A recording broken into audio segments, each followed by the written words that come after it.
Do you ever open a storage bin and realize you have no idea what's inside? That's a familiar feeling, right? You've kept things for so long that you've completely forgotten they even exist. Every time I face this, I feel frustrated and overwhelmed, unsure of where to even start. It's like a constant battle of finding time and energy to declutter, but somehow it always feels like it's too much.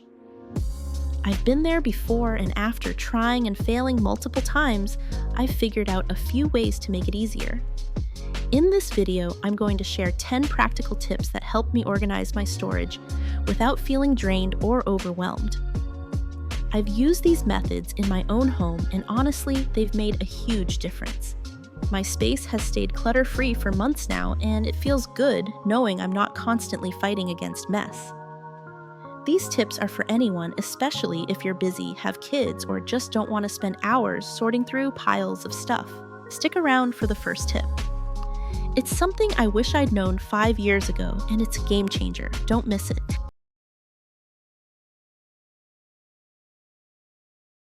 Let's start with a simple truth. If you don't remember owning it, you probably don't need it.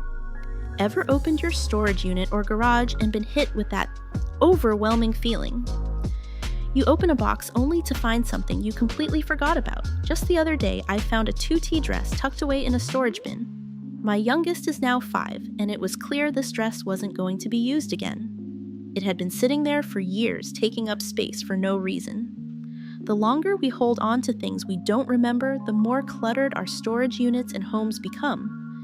You might think you're saving it for a rainy day, but if you haven't thought about it in months or years, it's likely just filling up space and contributing to that "I can't keep up with this" feeling. Letting go of the forgotten stuff clears space physically and mentally. Here's a simple rule: ask yourself, if this item were gone tomorrow, would I buy it again? If the answer is no, it's time to let it go. For example, I found an old blender in my storage unit. It was a good one, but I haven't used it in over 2 years. I upgraded to a smaller, more efficient blender, and I hadn't missed the old one. When I asked myself if I would go out and buy it again, the answer was no. So I let it go, making space for what I actually use. Letting go of things you don't even remember can feel freeing. It lightens the load in your home and in your mind, making room for what truly matters. And once you start this process, you'll begin to feel the relief of having less clutter to manage. Speaking of clearing out more of the unnecessary, what if I told you that there's a way to make your decluttering efforts feel even lighter and faster? You'll definitely want to catch the next video where I'll show you how to tackle hundreds of items in no time, creating even more peace and less stress in your home. Now that we've tackled the forgotten stuff, let's dive into another easy but effective way to declutter your space.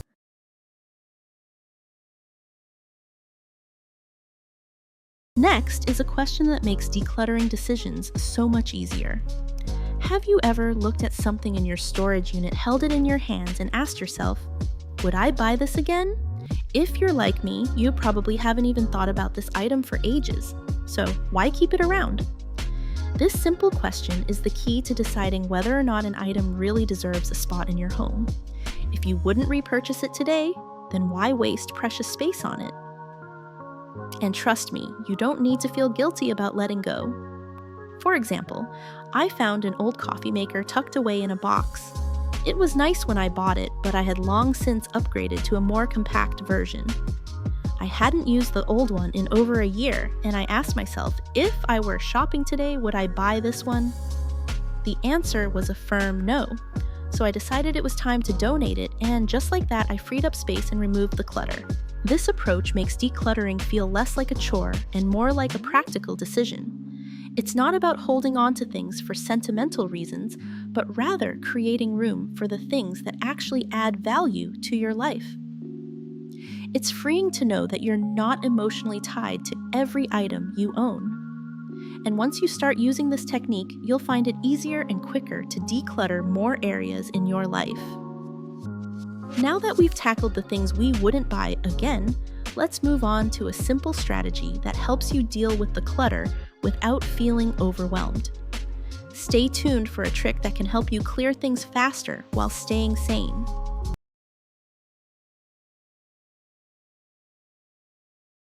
Then we move to the easiest way to start. When you're overwhelmed, tackle the quick win zones first.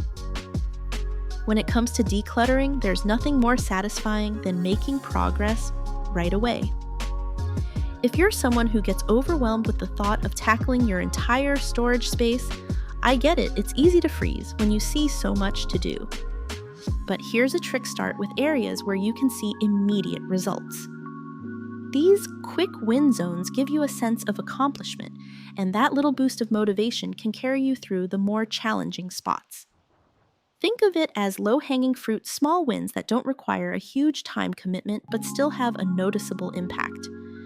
I recommend beginning with places that are obviously cluttered or filled with items you know you won't miss.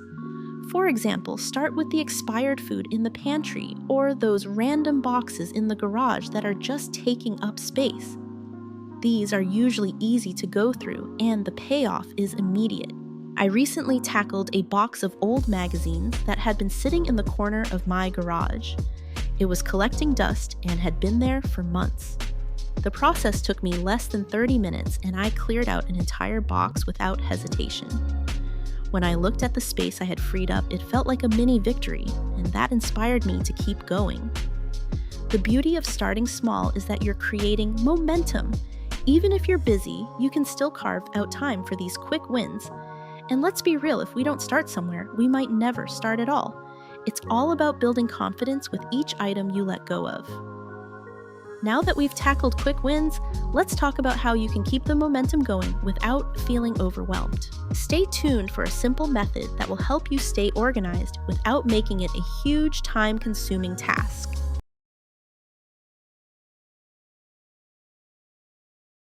After that comes a powerful rule. If there's no space for it, it doesn't belong in your home. We've all been there. We clear out the clutter from our storage areas, but then we bring new items in without thinking about where they'll go. Suddenly, the space feels cramped again and we're back to square one. Here's the thing: if there's no place for an item in your home, it doesn't belong there. This one sounds simple, but it can make a huge difference when you're decluttering. Before you bring anything back into your space, ask yourself, is there a dedicated spot for this item? If not, maybe it's time to let it go. This is a mindset shift that makes your decluttering much more effective. For example, after clearing out my garage, I realized I had been holding onto some tools and seasonal decorations that I rarely used. They didn't fit in the cabinets anymore, and I didn't want to just toss them on a shelf and let them gather dust. Instead, I created a dedicated space in a storage closet where they could be easily accessed without creating unnecessary clutter. Once I did that, everything in the garage had its place, and the space felt so much more organized. This simple rule helps you avoid the trap of accumulating things without thinking about their purpose in your life. Plus, it keeps you from feeling like you're wasting time and energy clearing out space just to fill it back up again. Now that you have a solid rule to follow when it comes to what you bring back into your home, let's talk about another powerful tip: learning to group your items so you can make smarter decisions faster. Stay tuned for this strategy that'll streamline your process even more.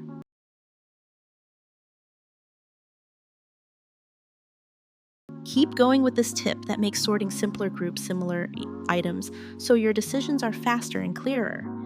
You know that feeling when you stand in front of a pile of things and you have no idea where to start? It's overwhelming. And if you're already juggling a busy schedule, it can make the process feel impossible. But here's a game changer that'll make decluttering easier and less stressful: group like items together. When you break things down into categories, decisions become so much easier. Instead of looking at a random assortment of old toys, holiday decorations, or random papers, group them by type. Think about it: if you've already got a pile of winter clothes, why not group all those coats, scarves, and boots together? Or if you're dealing with kitchen gadgets, try stacking all your baking tools in one place and all your cooking utensils in another. You'll immediately feel the relief of seeing items that belong together in one neat pile, making it easier to decide what to keep and what to toss. For instance, last week I tackled a closet that was full of both summer and winter clothes. At first, it was chaos hats mixed with tank tops, coats stuffed with shorts. But once I sorted everything into winter and summer sections, I was able to make decisions so much faster. I kept what I needed for the current season and donated the things I hadn't worn in a year. That process, it took half the time I expected because I wasn't overwhelmed by the sheer number of items. This method works because it saves you time and mental energy. When you see everything in front of you, it's much easier to make a choice. You're no longer digging through a messy pile, trying to find one thing you're looking at a category, and within that category, it's much simpler to see what adds value to your life.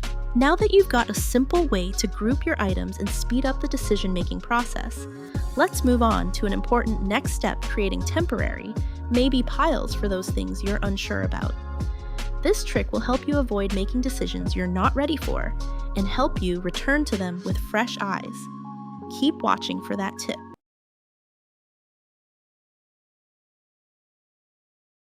Now let's try the maybe pile, a helpful pause button when you're unsure what to keep or let go. When you're decluttering your storage or your warehouse, deciding what to keep and what to toss can feel like a constant battle. I know that when I open those boxes, I'm often faced with items I haven't thought about in ages, things that are hard to part with even though I haven't used them in years. So how do you make the decision without getting stuck, especially in a space like the storage area where things pile up? Here's a simple yet effective method I've come up with for this situation. I call it the maybe pile. Instead of forcing myself to make an immediate decision, I create a temporary pile of items that I'm unsure about.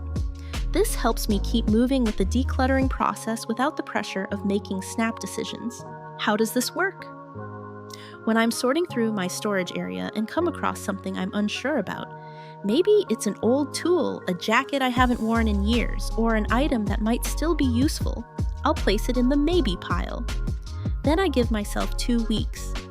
If I don't touch it or even think about it during that time, it's clear that it no longer serves a purpose and can be donated or thrown out. But if I find myself needing it, I can simply return it to its rightful place. For example, I found a bunch of old holiday decorations in my storage area last year. I wasn't sure if I'd use them again, but rather than stressing over the decision, I put them in my maybe pile. 2 weeks later, I realized I had no reason to use them and I was ready to let them go. It was an easy decision once I had some space and time to think about it. The maybe pile approach helps you avoid feeling overwhelmed while decluttering your storage space. It keeps the process moving forward and ensures you're not making hasty decisions. After 2 weeks, you'll find that it's much easier to let go of items that you simply don't need anymore. Now that we've cleared out some of the obvious things taking up space, let's talk about the sentimental stuff, the things that are harder to part with. In the next tip, I'll share a simple way to tackle these emotional items in your storage area without feeling guilty. Stay tuned.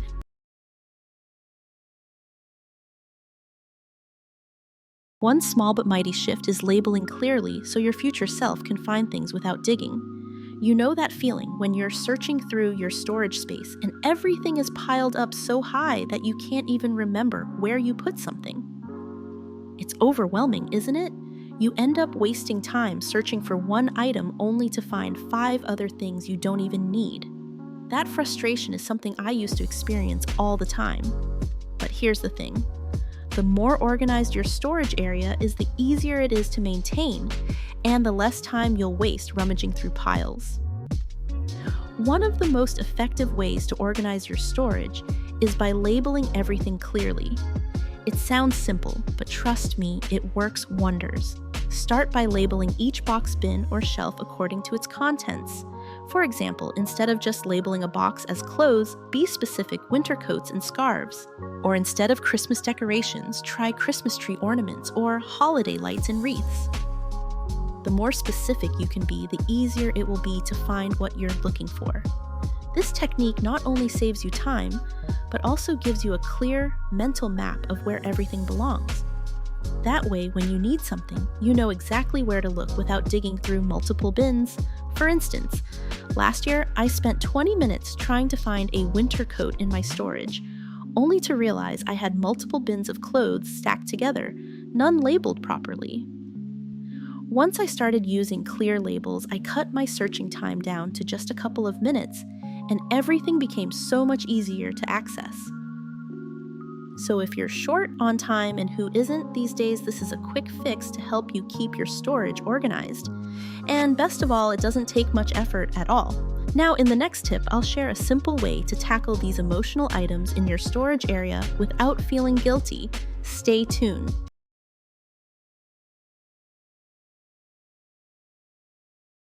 After that, here's your permission slip to let go of the outdated things you keep saying you'll fix but never do.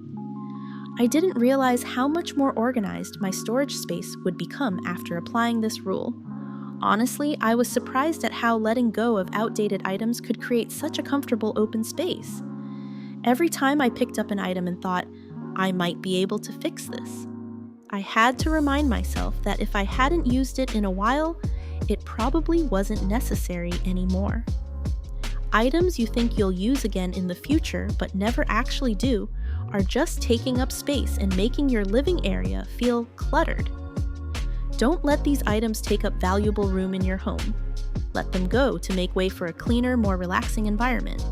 For example, I had an old blender that no one had touched in 2 years. At first, I thought I might need it someday, but eventually I decided to get rid of it, and honestly, I didn't miss it at all. My storage space immediately felt more open, and I felt a lot lighter too. So remember, your storage space isn't a place to store outdated items. Letting go of them is how you reclaim your living space. Next, involve your kids in the decluttering process.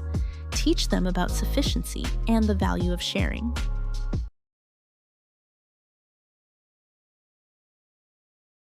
Before we wrap up, here's something that often gets overlooked. Decluttering doesn't have to be a solo project. In fact, it can be so much more effective and more meaningful when you involve the people you live with. This isn't just about cleaning up messes. It's a chance to connect, share responsibility, and gently teach the people around you that home is a shared space, and caring for it is a shared effort. When everyone helps with decluttering, it becomes a team rhythm rather than a one-woman burden. It helps build a sense of ownership, where each person understands the impact of what they keep, what they let go of, and how their choices shape the energy of the home. For example, I once said during dinner, let's each pick 3 things we love and use all the time, and then find 2 things we could let go of. It was small, but it started a conversation. One person gave away a duplicate kitchen gadget. Someone else cleared out old papers. And just like that, the space felt lighter, more collaborative, less like it all depended on me. When you involve others, decluttering becomes less lonely and more like a family value. You're showing, not telling, that it's okay to release what no longer serves you, and that taking care of your environment is a form of care for each other. This way, you don't feel like you're starting over every morning. You're slowly building a home where everyone feels responsible, calm, and connected.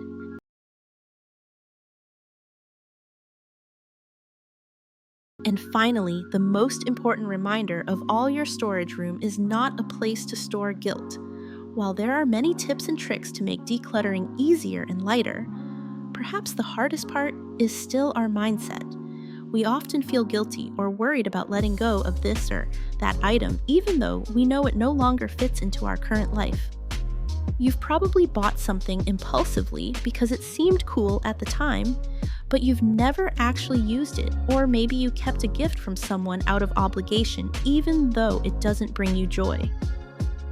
I get it, the feeling of being indebted to those items. But the truth is, no object has the right to make you feel obligated to keep it, especially when it no longer serves you.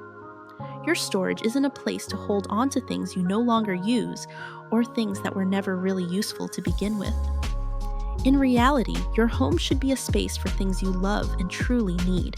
Let go of the items that no longer serve you, because by doing so, you're not just freeing up physical space, but also freeing your mind.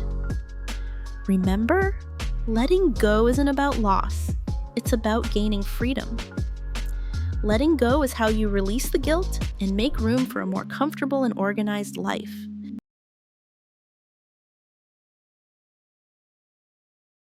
Decluttering your storage doesn't have to be complicated. It's about making small changes in how you think about your things and how you approach the process. By applying these 10 simple tips, you can take control of your space even if you're busy or feeling overwhelmed.